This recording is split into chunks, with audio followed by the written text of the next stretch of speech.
మహిళ పేరు మీద ఇచ్చి మహిళని ఎలా గౌరవించారో మనం అందరం కూడా చూసాం.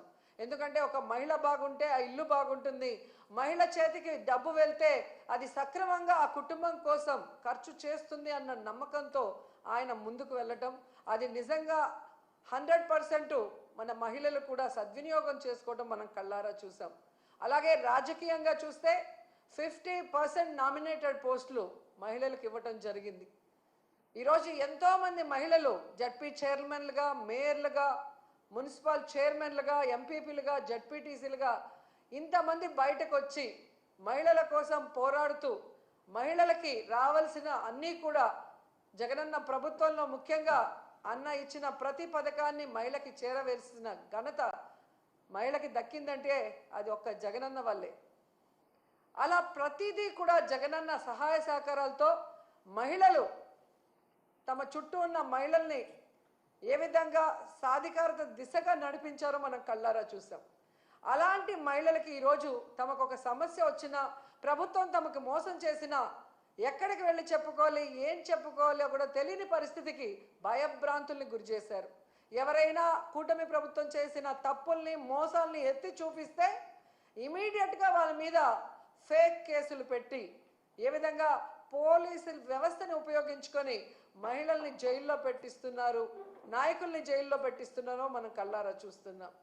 అండ్ మహిళకి కావాల్సిన భద్రత కోసం జగన్మోహన్ రెడ్డి గారు ఎన్నో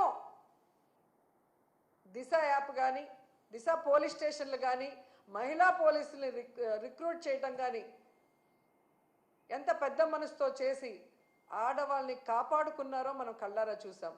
కానీ అదే కూటమి ప్రభుత్వం అధికారంలోకి వచ్చాక దిశ యాప్ని కానీ, దిశ పోలీస్ స్టేషన్లు కానీ, మహిళా భద్రతకి సంబంధించిన ప్రతి దాన్ని ఎలా నిర్వీర్యం చేశారో మనం కళ్ళారా చూసాం.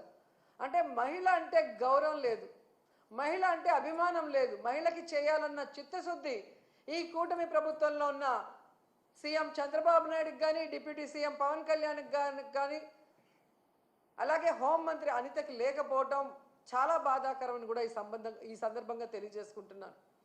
జగనన్న ఉన్నప్పుడు మీరు చూస్తే చెప్పుకోవడానికి గుర్తురానన్ని పథకాలు, చేయూత కానీ, అమ్మఒడి కానీ, ఆసరా కానీ, ఇల్లు కానీ, రైతు భరోసా కానీ, సున్నా వడ్డీ కానీ, ఇలా చెప్పుకుంటూ పోతే ఎన్నో ఎన్నో పథకాలు ఇచ్చారు. కానీ చంద్రబాబు నాయుడు వచ్చిన తర్వాత ఆయన ఇస్తున్న పథకాలు ఏంటి అంటే చంద్రన్న పగ, చంద్రన్న దగ, చంద్రన్న నిత్యావసర వస్తువుల ధరల బగబగ, అలాగే జగనన్న మోసం, చంద్రన్న మోసం, చంద్రన్న తల్లికి పంగనామం, అలాగే చంద్రన్న నిరుద్యోగులకు వెన్నుపోటు, ఇలాంటి పథకాలు తప్ప చంద్రబాబు నాయుడు చెప్పిన ఒక పథకాన్నైనా ఈరోజు ప్రజలకు ఇచ్చారని నేను అడుగుతున్నా. నవమాసాల్లో నవ మోసాల్ని నారావారు తీసుకొచ్చి ఈరోజు ప్రజలకు అందిస్తున్నారు. మహిళలు ఈరోజు అంతర్జాతీయ మహిళా దినోత్సవ సందర్భంగా ఎక్కడ నలుగురు కలిసినా ఈ కూటమి ప్రభుత్వం మంచి ప్రభుత్వం కాదు, మహిళల్ని ముంచే ప్రభుత్వాన్ని ఘంటాపదంగా చెప్తున్నారు. అలాంటి సమయంలో చంద్రబాబు నాయుడు గారు, ఆయన ప్రభుత్వం ఈరోజు మహిళా దినోత్సవాన్ని రాష్ట్ర వ్యాప్తంగా ఘనంగా చేయండి అని చెప్పడమే కాకుండా ఆయన పాల్గొంటున్నాడన్న విషయాన్ని కూడా ఇప్పుడే తెలిపారు. ఈరోజు ఆయన నేను సూటిగా అడుగుతున్నాను. మొన్న ఏదో మీటింగ్లో ఆయన చెప్పాడు, డైరెక్ట్గా కానీ ఇండైరెక్ట్గా కానీ వైఎస్ఆర్సీపీ వాళ్ళకి ఏ పని చేయొద్దని. అయ్యా చంద్రబాబు, మీరు వైఎస్ఆర్సీపీ వాళ్ళకే కాదయ్యా, టీడీపీ, జనసేన, బీజేపీ ఎవరైతే మీకు ఓట్లేశారో మీ కూటమి ప్రభుత్వం మహిళలకు కూడా మీరు ఏం మంచి చేసింది లేదు, వాళ్ళని కూడా మీరు నట్టేట ముంచి మోసం చేశారు అన్న విషయాన్ని ఈరోజు వాళ్ళు గుసగుసలాడుకోవటం వినమని కూడా ఈ సందర్భంగా తెలియజేసుకుంటున్నాను. అండ్ ఈరోజు సిగ్గు లేకుండా ఈ కూటమి ప్రభుత్వం తెగ ప్రచారం చేసుకుంటుంది పచ్చ ఛానళ్లలో. కూటమి ప్రభుత్వం అంట మహిళా సాధికారత కోసం ఎంతో కృషి చేసిందంట. అసలు మహిళా దినోత్సవాన్ని జరుపుకునే అర్హత ఈ కూటమి ప్రభుత్వానికి ఉందని నేను అడుగుతున్నా. అసలు మహిళా సాధికారత కోసం మీరు ఏం చేశారో చెప్పండి. ఈరోజు రాష్ట్రంలో చూస్తే ప్రతి గంటకి 70 మంది, ప్రతి రోజుకి 70 మంది మహిళలు, వృద్ధులు, చిన్నపిల్లల మీద అఘాయిత్యాలు జరుగుతున్నాయి. గంటకి 3 మీద. మీ పోలీస్ రికార్డ్సే చెప్తున్నాయి. ఇదేనా మహిళా సాధికారత? మహిళలు రాజకీయంగా ఎదగాలని జగన్మోహన్ రెడ్డి గారు ఇచ్చిన 50% రిజర్వేషన్ని మహిళలకి ఎత్తేశారు మీరు. ఇదేనా మహిళా సాధికారత? మహిళల రక్షణ కోసం దిశ యాప్, దిశ పోలీస్ స్టేషన్లు, మహిళా పోలీసుల్ని తీసుకొస్తే వాటిని మీరు ఎత్తేసి ఈరోజు దీన్నే మహిళా సాధికారత అంటారని అడుగుతున్నాను. ఎంత సిగ్గుచేటంటే ఈరోజు 6 ఏళ్ల నుండి 60 ఏళ్ల వరకు అందరు మహిళల్ని మోసం చేశారు. ఇదేనా మహిళా సాధికారత? దాదాపుగా 50,000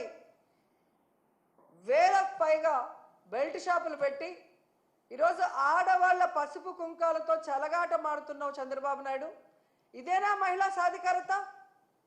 అలాగే మీరు చూస్తే తల్లికి వందనం పథకం పెట్టి గత బడ్జెట్లోనూ ఈ బడ్జెట్లోనూ డబ్బులైతే కేటాయిస్తున్నారు, కానీ తల్లికి పంగనామాలు పెట్టడం తప్ప తల్లికి వందనం ఇవ్వని మీరు ఇదే మహిళా సాధికారత అని ప్రచారం చేసుకుంటున్నారా? ఎంత ఘోరం అంటే ఈరోజు ఎస్సీ, ఎస్టీ, బీసీ, మైనారిటీ వర్గాలకి చేయూతని జగనన్న ఇస్తుంటే దాన్ని కూడా ఆపేసి మీరిస్తానన్న 50 సంవత్సరాలకే పెన్షన్ని కూడా ఎగగొట్టడమేనా మహిళా సాధికారత అంటే?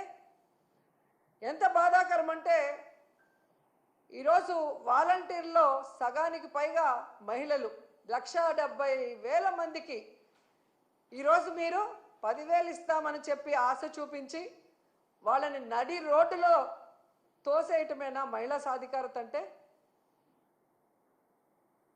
ఎంత బాధాకరం అంటే అసలు ఈరోజు నిరుద్యోగ మహిళలు ఉద్యోగం వస్తుంది లేదా నిరుద్యోగ వృత్తి 3,000 వస్తుందని ఎదురు చూసిన వాళ్ళని వెన్నుపోటు పొడవటమేనా మహిళా సాధికారత అంటే? అసలు ఆడపిల్ల అంటే మీకు గౌరవం లేదు, ప్రేమ లేదు. ఎందుకంటే మీకు ఆడపిల్ల లేదు.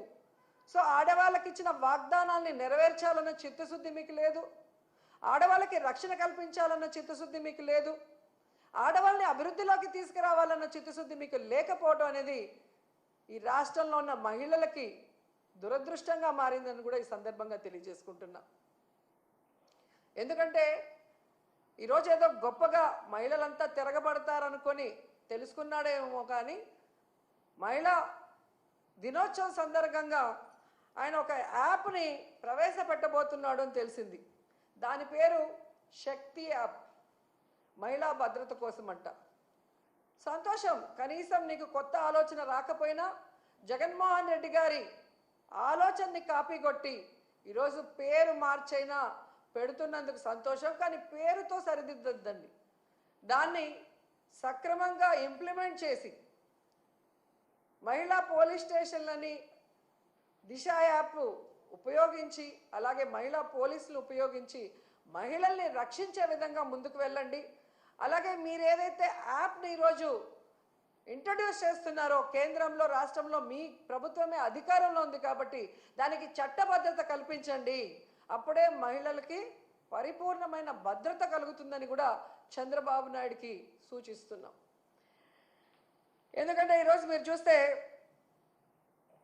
ఇంతవరకు జరిగిన ఏ క్యాబినెట్లో కూడా చంద్రబాబు నాయుడు గారు లేదా ఆయన యొక్క క్యాబినెట్ మహిళా భద్రత గురించి ఏ రోజు కూడా చర్చించలేదు.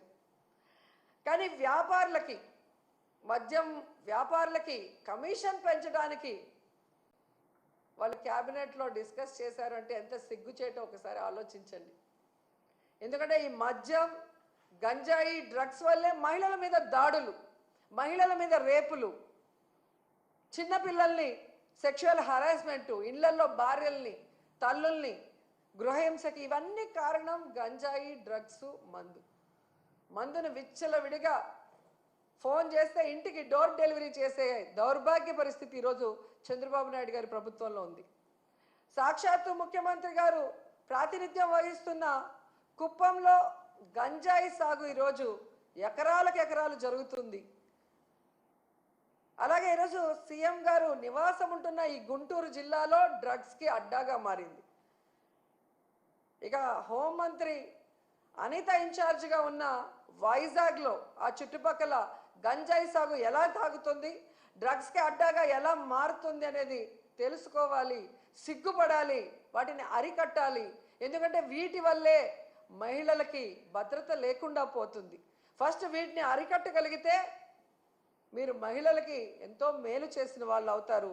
ఆ తర్వాత దిశ పోలీస్ స్టేషన్ల ద్వారా మీకు ఇన్ఫార్మ్ వచ్చిన వెంటనే కనుక రియాక్ట్ అయితే జగనన్న ప్రభుత్వంలో లాగా మహిళలు గుండెల మీద చేసుకొని ప్రశాంతంగా ధైర్యంగా ఉండగలరని కూడా ఈ సందర్భంగా తెలియజేసుకుంటున్నాను.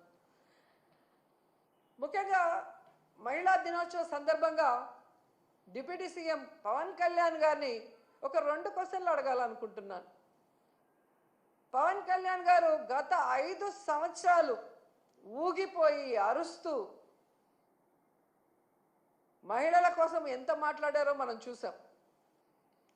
ఈ రాష్ట్రంలో జగనన్న ప్రభుత్వంలో 30,000 మంది మహిళలు అక్రమ రవాణా అయ్యారు, కేంద్ర నిఘా వర్గాలు చెప్పాయి అని చెప్పి పవన్ కళ్యాణ్ గారు మాట్లాడారు.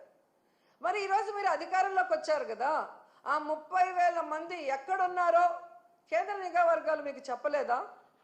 వాళ్ళని ఇంటికి తీసుకొచ్చి వదిలిపెట్టడానికి మీ ప్రభుత్వం ఏం ప్రణాళికలు చేపట్టిందో ఇంతవరకు ఏ రోజు డిస్కషన్ చేయలేదే. అంటే నీ రాజకీయం కోసం ఆడబిడ్డలను ఉపయోగించి అబద్ధపు ప్రచారం చేస్తూ జగనన్న మీద విషం చిమ్మాలనుకోవటం ఈ రాష్ట్రంలో ఉన్న మహిళలందరూ కూడా గుర్తిస్తున్నారని కూడా ఈ సందర్భంగా తెలియజేసుకుంటున్నారు. ఎందుకంటే మీరు ఒక మహిళా ద్రోహి. మీ రాజకీయ లబ్ధి కోసం మహిళల పేర్లు లేదా ఇలాంటి ఇష్యూస్ వాడుకుంటున్నారే తప్ప అధికారంలోకి వచ్చాక వాళ్ళకి మంచి చేయాలి, న్యాయం చేయాలి అన్న విషయంలో మీకు చిత్తశుద్ధి లేదనేది సుగాలి ప్రీతి విషయం కూడా తీసుకుంటే అర్థమైపోతుంది. చంద్రబాబు నాయుడు ప్రభుత్వంలో 2017లో జరిగిన ఇష్యూని అప్పుడు సైలెంట్గా ఉండి జగనన్న ప్రభుత్వంలో జరిగినట్టుగా ఎలా 5 సంవత్సరాలు ఆ ఒక్క విషయమే పట్టుకొని ఊగులాడారో మేము చూసాం. మరి అదే సుగాలి ప్రీతి వాళ్ళ అమ్మ జనసేన సభ్యత్వం తీసుకుంది, మీ పార్టీలో ఉంది, మీరు అధికారంలోకి వచ్చి కూటమి ప్రభుత్వం 10 నెలలు అవుతుంది. మరి ఎందుకు సుగాలి ప్రీతి వాళ్ళ అమ్మకి నువ్వు అపాయింట్మెంట్ ఇవ్వట్లేదు? ఆ అమ్మాయికి న్యాయం చేయడం కోసం మమ్మల్ని అడిగిన ఆ సిబిఐ ఏదో మేము చెప్తే కేంద్రం వినదు, కానీ మీరు అధికారంలో ఉన్నారు ఎన్డీఏ ప్రభుత్వంలో. మరి కేంద్ర ప్రభుత్వం మీద ఒత్తిడి తీసుకొచ్చి ఎందుకు సుగాలి ప్రీతి కుటుంబానికి, సుగాలి ప్రీతికి ఆత్మకి శాంతి కలిగించి ఆ కుటుంబానికి న్యాయం చేయట్లేదు అని అడుగుతున్నా. కేవలం రాజకీయం కోసం వాడుకొని ఈరోజు వాళ్ళ తల్లికి అపాయింట్మెంట్ ఇవ్వకుండా అవమానించావని ఆ తల్లే చెప్తుందంటే మీరెంత మహిళా ద్రోహి అర్థమవుతుంది. వాలంటీర్లుగా ఉన్న ఆడపిల్లలందరూ నా అక్క చెల్లెళ్ళతో సమానం. వీళ్ళందరూ కూడా 5,000కి ఏమి వస్తుంది, 10,000గా వీళ్ళకి చేయిస్తాను అన్నావు. ఈరోజు అధికారంలోకి వచ్చాక 1,70,000 మందిని రోడ్డున పడేసి ఉద్యోగం లేదు, జీతం లేదు, వాళ్ళ జీవితాలకి దిక్కు లేకుండా పోతే ఎందుకు నోరు తెరవలేదు? అంటే పవన్ కళ్యాణ్ నువ్వు మహిళా ద్రోహి కాదా అని అడుగుతున్నా. ఈరోజు మీ ఎమ్మెల్యేలు, మీ పార్టీలో ఉన్న నాయకులు ఏ విధంగా ఆడపిల్లల్ని వేధింపులకు గురిచేసి ఆడపిల్లల్ని మీ అధికారంతో భయపెట్టుకొని లోబర్చుకొని వాళ్ళని మోసం చేస్తుంటే అలాంటి వాళ్ళని పార్టీ నుంచి సస్పెండ్ చేయకుండా ఆ మోసపోయిన మహిళల్ని ఈరోజు బ్లాక్మెయిల్ చేసి సెటిల్మెంట్లు చేసి వాళ్ళతోనే మీరు ఏమి జరిగినట్టు మాట్లాడిస్తున్నారంటే ఈ రాష్ట్రంలో ఉన్న మహిళలు పిచ్చోళ్ళు కాదు, అందరూ గమనిస్తున్నారు. సో ఈ రాష్ట్రంలో మహిళా దినోత్సవం జరిపే అర్హత కూటమి ప్రభుత్వానికి లేదు. ముఖ్యంగా చంద్రబాబు నాయుడు గారు, పవన్ కళ్యాణ్కి అయితే అసలే లేదు. కేవలం పబ్లిసిటీ కోసం, మహిళా సాధికారత కోసం మేము ఏదో కృషి చేశామని డబ్బాలు కొట్టుకుంటే ఎవరు కూడా నమ్మే పరిస్థితిలో లేరు. ఈ రాష్ట్రంలో మహిళలందరూ కూడా ఎదురు చూస్తున్నారు, ఎప్పుడెప్పుడు ఎన్నికలు వస్తాయా, మహిళల్ని మోసం చేసిన, మహిళల్ని దగా చేసిన, మహిళలకి వెన్నుపోటు పొడిచిన ఈ కూటమి ప్రభుత్వాన్ని కూకటి వేళ్లతో పెకిలించేయాలని ఎదురు చూస్తున్నారు. ఈ కూటమి ప్రభుత్వ నాయకులు ఒక్కటే తెలుసుకోవాలి, ఆడవాళ్ళని మోసం చేసిన ప్రభుత్వాలు, ఆడవాళ్ళని కన్నీళ్లు పెట్టించిన ప్రభుత్వాలు బాగుపడిన చరిత్రే లేదు. ఈవీఎంలని మ్యానిపులేట్ చేసుకొని అధికారంలోకి వచ్చారేమో కానీ ఈరోజు ఈ మహిళల కన్నీళ్లు శాపనార్థాలకి మీరు అడ్రస్ లేకుండా పోతారని కూడా మీకు తెలియజేసుకుంటున్నాం.